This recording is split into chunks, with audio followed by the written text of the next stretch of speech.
Hey, my name is Hector Aguero, and today I'll be talking about the death penalty. And this is my audience.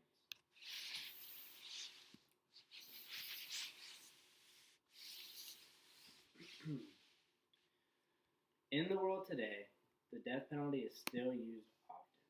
We still hang, electrocute, shoot, use lethal injection, and use lethal gas to murder them. Do you find this morally correct to kill others to punish them for their crimes? Is an eye for an eye still acceptable in the world today? What is the benefit of having the death penalty in the United States? The death penalty is very costly and should be viewed as a crime. It does not make criminals stop murdering, and it seems to encourage crime. First, the death penalty does not stop criminals from committing crimes that put them on death row. According to the New York Times, a survey was done and found that the states without the death penalty have significantly lower homicide rates than states with the death penalty.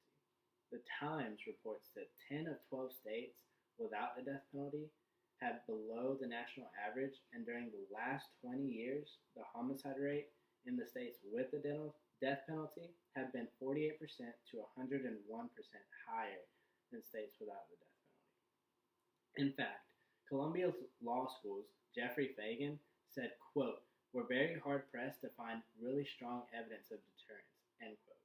A study done by Fagan and his colleagues shown on the Washington Post showed that states with the death penalty actually had more homicides than states without the death penalty, showing they failed to find any deterrence between the two, rendering them useless. This providing that enforcing the death penalty has no effect on the murder rate and seemingly increases it. The death penalty not only seems to be ineffective in stopping crime, it is also very expensive. On the deathpenaltyinfo.org page, it informs us that capital punishments cost taxpayers millions of dollars. A study done by Lewis and Clark School and Seattle University examined that the cost of murder cases, concluding that, quote, "maintaining the death penalty incurs a significant financial burden on Oregon's taxpayers," end quote. And that was a study just done on the state of Oregon alone.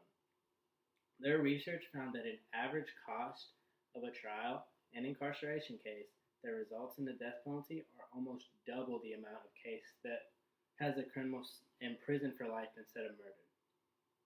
To give you an example with numbers, so you can wrap your mind around it a bit better, according to deathpenaltyinfo.org, cases without the death penalty cost about $740,000, which is a lot already, while cases that seek out the death penalty cost roughly $1.26 million.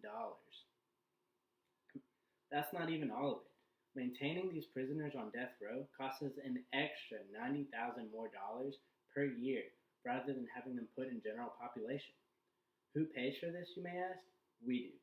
Is this really something that we want to continue spending our tax dollars on?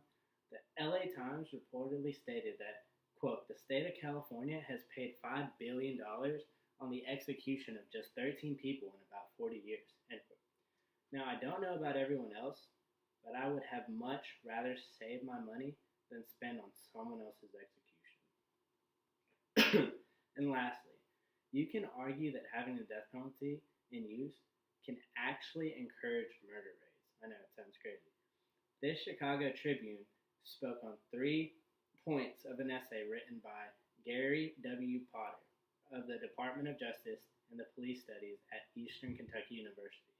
The essay was called "Cost, Deterrence, Incapacitation, Brutalization, and the Death Penalty: The Scientific Evidence."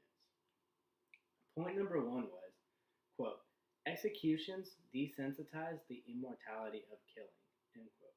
Point number 2 was, "the state legitimizes the notion that vengeance for past misdeeds is acceptable," end quote. Lastly, point number 3, quote, "executions have an imitation effect, where people actually follow the example set by the state, meaning that people think if the government can kill its enemies, why can't we?" End quote. The points made by a specialist in the field cannot be coincidence. Looking at his first point, by using the death penalty, we are making people feel accustomed to the act of killing and murder. something no one should ever feel is okay. The second point, the government is saying that killing someone for doing the wrong thing is right. I guess the phrase two wrongs don't make a right doesn't apply to them, huh? And this point is the definition of the term vengeance and is implying that vengeance is okay. Lastly, the third point is the imitation effect. If we are seeing the government kill its enemies, then why couldn't someone else do it? The whole idea of the death penalty definitely has a negative connotation and it's affecting the way we are thinking.